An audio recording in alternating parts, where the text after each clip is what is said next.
A long time ago, in the kingdom of Zanzora, where the sun was bright and the rivers flowed gently, there lived a young woman named Naina. She was kind and beautiful, and everyone in the village admired her. People often said, Naina is blessed. Any man who marries her will be lucky. Many men wanted to marry her, but her family had already chosen a husband for her. Her father, Baba Kuma, believed in tradition. He wanted Naina to marry a strong man who could protect her. So he gave her to Django, the great warrior of Zanzora. Django was powerful and feared by many. He had won many battles, and his deep voice could silence a crowd. The night before the wedding, Naina's best friend, Dusa, braided her hair. As she watched, she whispered, "My friend, be careful. A river that roars loudly can be dangerous. Look closely before you step in." Naina smiled. "Django is strong, Dusa. He will take care of me." The next day, under the big baobab tree, Naina wore beautiful gold and coral beads. The drummers played, the elders blessed the marriage, and the villagers danced. When she entered Django's house, the sun was shining and the birds were singing. But no one could see what would happen behind closed doors. At first, life with Django was good. Naina woke up every morning to the smell of roasted yams and the sounds of the market women outside. Django gave her fine clothes and expensive beads. When he returned from war, he held her close like a man who had fought many battles and won. But Django had a temper. He got angry over small things. If the water was not cool enough, if the food was not cooked perfectly, if Naina spoke too much. At first, he only scolded her. "A woman must know her place," he said. Then he started ignoring her, filling the house with silence. One evening, Naina forgot to serve his food on time. Django came home expecting his meal to be ready, but Naina was still grinding peppers. Django's face darkened. "You dare keep me waiting?" he asked angrily. Before Naina could speak, he slapped her hard. She fell, holding onto the mortar for support. Her head spun, but the pain in her heart was worse than the pain on her face. "Do not make this mistake again," he warned coldly. The next morning, Naina went to fetch water from the river. The women saw her swollen face and sad eyes. They shook their heads but said nothing. They had seen this before. Bruises hidden under fine clothes, women smiling to hide their pain.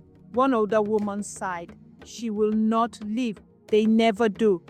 A younger woman, angry, muttered, "Even if she tries, where will she go? Her father will send her back. The elders will remind her of her vows. And the gods, they do not speak for women." Naina lowered her eyes, pretending not to hear. She took her water and hurried home.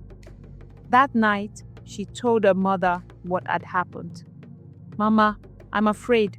What if this man destroys me?" Her mother stroked her hair and sighed. "A man's anger is like the sun. It burns, but it also gives warmth. Be patient, my child. Marriage is like cooking. The pot must stay on the fire to prepare a good meal." The elders in the village would say the same thing. The sun still rose, the drums still played, and life went on. Naina stayed, but inside she started to wonder. Why did she feel so alone in her marriage? Why did she never feel safe? Sometimes she sat by the fire at night, listening to the wind. It felt like her ancestors were whispering, "Leave before it is too late." But she stayed. She had a child now, a little boy named Tonde. She hoped Django would change for the sake of their family. Years passed, and Naina had 3 children, 2 boys and a girl. She thought fatherhood might make Django softer. A man changes when he has children, she told herself. Surely he will be different now. But Django's anger never left. Some days, he was kind, giving her gifts and saying, "You are my pride, my Naina." Other days, his temper struck without warning, like a storm from a clear sky. A misplaced calabash, a soft greeting, a small mistake, anything could set him off. One year, as the land became dry, Tunde fell seriously ill. His fever would not break. Mama Oji, the village healer, told Naina about a rare herb that could help, but it only grew deep in the forest and had to be picked at night. So Naina spent her days taking care of Tunde and her nights sneaking into the forest with Mama Oji. Django did not know where she was going. He knew Tunde was sick, but he also began to suspect something else. Doubts filled his heart.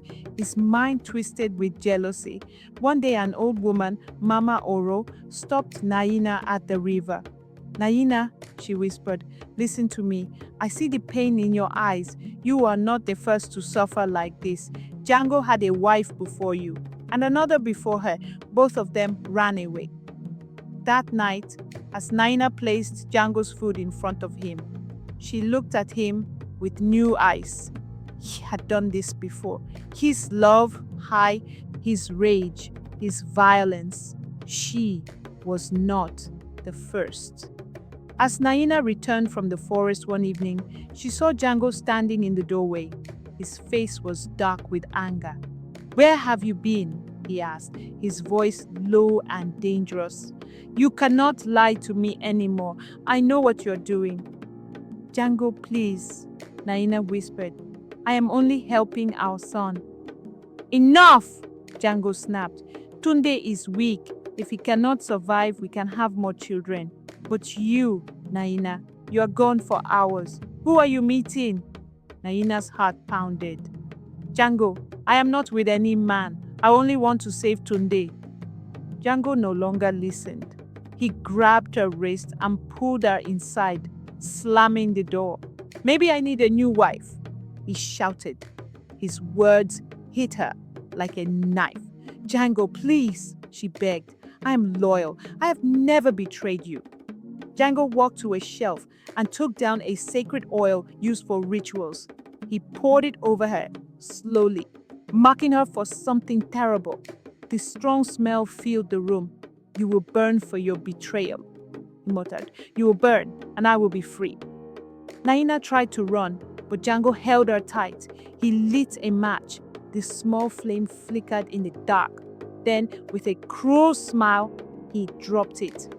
The fire spread quickly. Naina's scream filled the night, but no one came. The next morning, only ashes remained. The village women stood in silence. The elders who had told her to endure looked on with regret. Now, when the wind howls at night, the women of Zanzora tell Naina's story. Mothers whisper to their daughters, "Before you marry, learn a man's past. A strong man may also carry deep anger. Choose wisely, for your life depends on it. Leave before the fire speaks for you."